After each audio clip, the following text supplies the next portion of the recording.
여러분들께 계속 순교 성인들 또 복자 소개해 드리고 있습니다. 어제는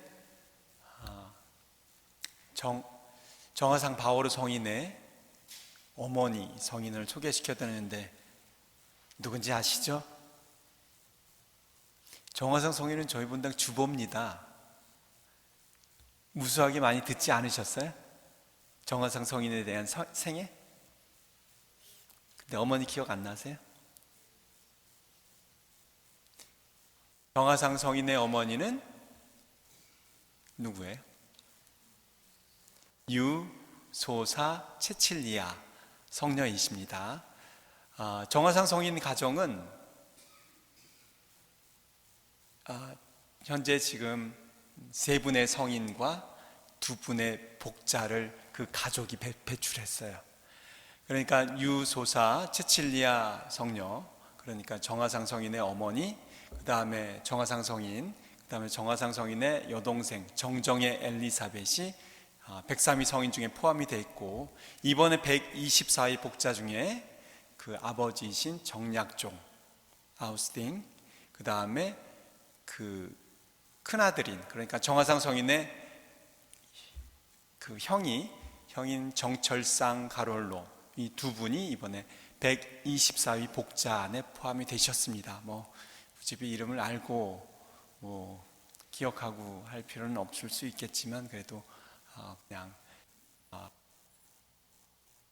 알고 계시면 좋을 것 같아서 말씀을 드립니다. 그런데 정화상 성인의 어머니는 79세라는 노령의 순교를 하셨어요. 그런데 맨 마지막에 순교를 당하시게 됐습니다. 그러니까 먼저 자기 남편과 큰아들을 한참 전에 보내고, 그 뒤 나머지 자녀들과 같이 살다가 기해박이 1839년에 잡혀서 또 정화상 성인과 정정의 엘리사벳 2 자녀를 치명으로 또 먼저 보내고, 본인은 너무 나이가 많아서 국법에 연로한 노인과 아이는 참수치명을 하지 못한다라는 법이 있었기 때문에, 그래서 모진 고문을 계속해서 받다가 결국 옥사를 당하셨고, 그래서 순교를 당하십니다.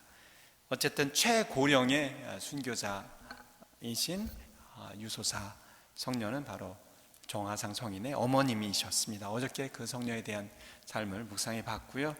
오늘은 전경협 아가다라는 그 성녀를 좀 살펴볼까 합니다.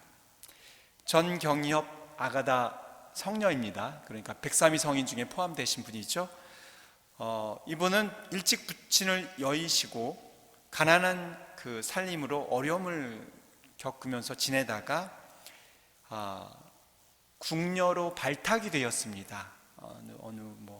어떤 힘있던 궁녀의 눈에 띄어서 궁녀로 발탁이 되었고, 그래서 궁녀가 되었습니다. 그런데 또 103위 성인 중에 한 분이신 바키슨 루치아라는 그 성녀에게 감화를 받아서 입교를 하게 되었습니다. 하지만 국내에서는 그 계율이 있고 또 다 이렇게 열려진 삶을 살다 보니까 신앙생활을 온전히 지키지 못할 것이다 라고 판단을 했고, 그래서 두 분은 병을 핑계로 궁궐을 나오게 됐습니다. 궁중에 살면 신앙생활을 못하지만 화려한 생활과 또 안락한 삶이 보장되었지만, 그것을 다 마다하고 열심히 신앙생활을 하면서 주위 사람들을 많이 입교시켰습니다.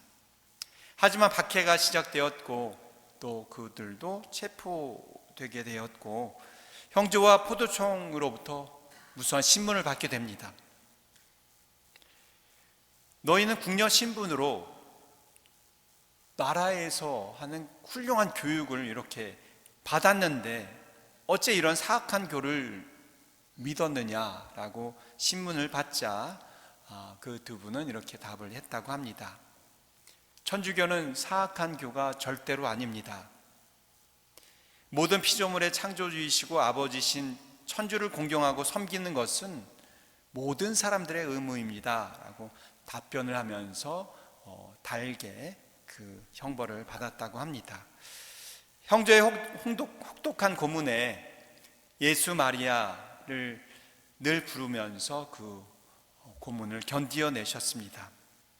그런데 이 아가다 성녀의, 전경엽 아가다 성녀의 또 다른 박해는 바로 오빠 때문이었습니다. 즉 아가다 덕에, 아가다가 궁녀로 발탁을 하면서 그 덕에 조그만 관직을 얻었던 오라버니는 자신의 관직을 잃을까봐 누차 그 누이 동생에게 배교하기를 애원을 했습니다.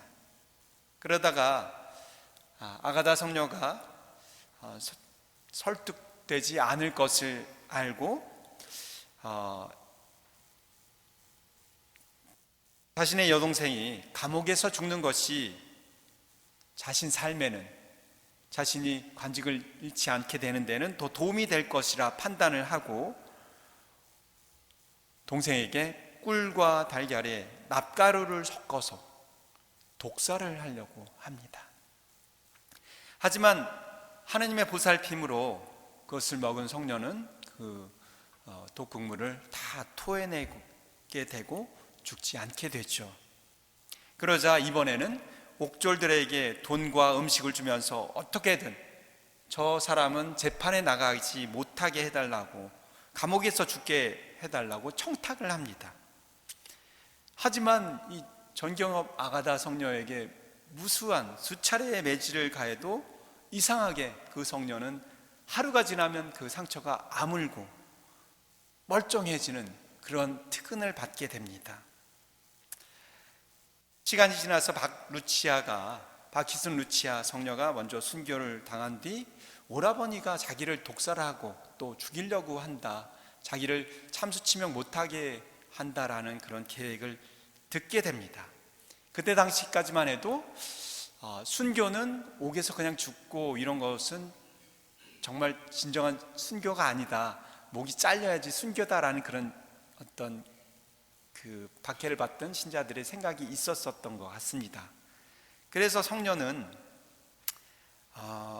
이 모든 것이, 그 이야기를 듣고 그 계획을 듣고 이 모든 것이 나의 탓이다, 내가 덕을 쌓지 못하고 내가 하느님께 죄를 지은 그 탓에 오라버니가 저렇게 하는 것이다 라고 생각을 하면서 하느님께 자비를 청하면서 내가 죽고 사는 것은 하느님의 섭리이니까 내가 아직 감히 칼을 받아서 순교할 그런 덕은 없지만 하느님께 자비를 간청했습니다. 그의 통해와 간절한 기도가 들어졌는지 그녀는 1839년 9월 26일 53세에 참수 지명을 당하시게 됩니다. 그 당시에는 신앙생활을 하는 것 자체가 참 어렵고 많은 장애가 있었죠. 하지만 오늘 이 전경엽 아가다 성녀의 삶을 들으면 순교하는 것도 참 이렇게 장애가 많이 있었습니다. 마음대로 순교할 수도 없었던 그런 모습을 오늘 보게 됩니다.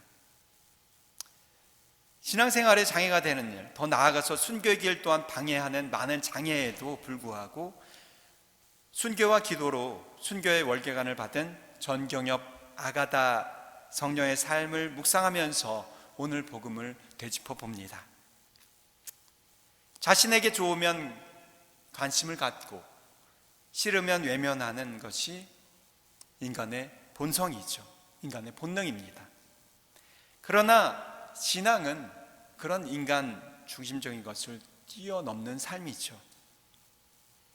인간 중심이 아니라 하느님 중심의 마음을 두는 삶이 신앙생활입니다.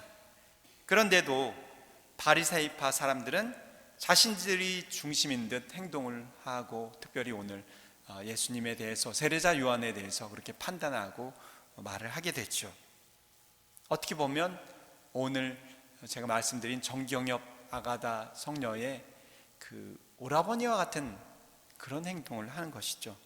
동생을 독살하고 또 옥살하려고 했던 아가다 성녀의 오라버니, 자신만을 중심에 두고 하는 그런 삶, 똑같이 바리새파 사람들의 삶이죠.